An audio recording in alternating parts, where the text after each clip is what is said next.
Hey everyone, welcome back to Beyond the Green Golf. I'm Eric. Today's subject we're going to be talking about is the subject of forged golf clubs versus cast golf clubs. I have three examples here of which I want to show you that will give you an idea of what they kind of look like. Most of the time it's sort of fairly easy to be able to determine what they look like. In some cases it starts to get a little bit hard. This golf club here, you can see has a very dynamic, very deep undercut cavity back here. This is an old snake eyes head from when Golfsmith used to make component clubs. But again, you can see very dynamic in its shape and such. If you look at the face of it though, it looks like many golf clubs you've ever seen before. So this is because of all of this undercutness and such. The only way that you could make a club like this is through the casting process. So the 101 on the casting process, if you can imagine, they take the ingredients in a material, whether it's a stainless steel or a varietal of stainless steel. They come in many different types. I could board it, that would be a subject that would go on forever and ever, but we'll keep it real simple. This is a stainless steel varietal, and at that point what they basically do is combine all of it into what you would, for lay's terms, into metal soup per se, and then they pour it into a mold, and at that point once it's cooled, it's buffed and polished, and then you can see this would be the end result. And with this one they added a little medallion into the back part of it. That's not actually part of the casting process.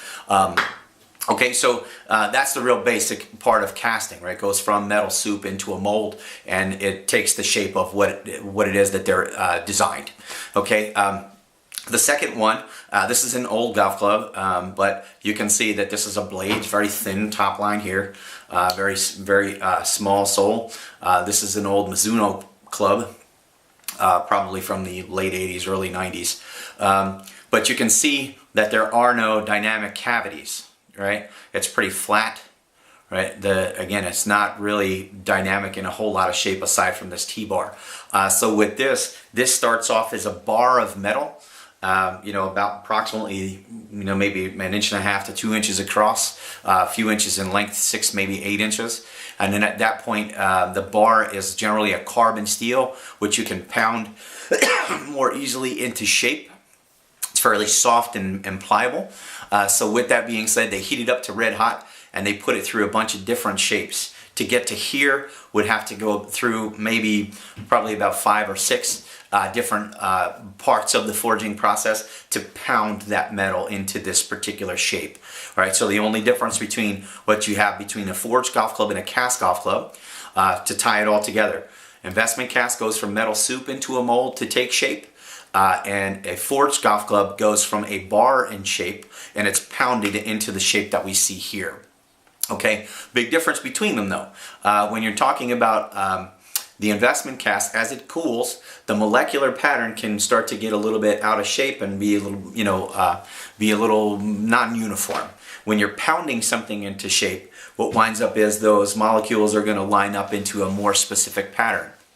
Okay, and the grain, I'm sure we've all heard about that. It's a great video on Mizuno's website if you check out the grain flow forging process. It's very interesting. But again, anything, if you did a quick search on Google or Bing for forging process, you'd come up with a bunch of videos, and I absolutely encourage you to watch it. It's worth it. So again, what you find a lot of times, the big difference is here, the metal soup side. This will generally be less expensive to be able to produce. The forging process is much harder, more labor intensive. So therefore the costs that you'll see will be very different between a forged golf club and a cast golf club, okay? But as far as a performance difference, again, you're probably going to look at a bigger difference in forgiveness. A forged golf club like this will be a little less forgiving overall. Versus a golf club that's similar to this. Again, it has a deep undercut cavity, larger sole on it. So again, lots of options. I encourage you to try either, even if you're even if you're a beginning golfer. Why? Because it'll satisfy a curiosity more than it probably would. You would find the perfect thing. If you're a 25 handicap hitting a blade, it's probably not the smartest idea. So anyway, also just one quick sidebar. It is possible here is an old TaylorMade rack CGB iron. I'm gonna guess it's probably 2005 or 6. If you look real closely, you see the top there's a great little shadow that you can see. There's two different colors in the metal here and here. This is an example that's out there, and it's been out there for a long time. This body is now the cast part of the golf club, and the face is forged. All right, so it is possible to be able to get the combination of both, but again, a little bit different than just looking at that.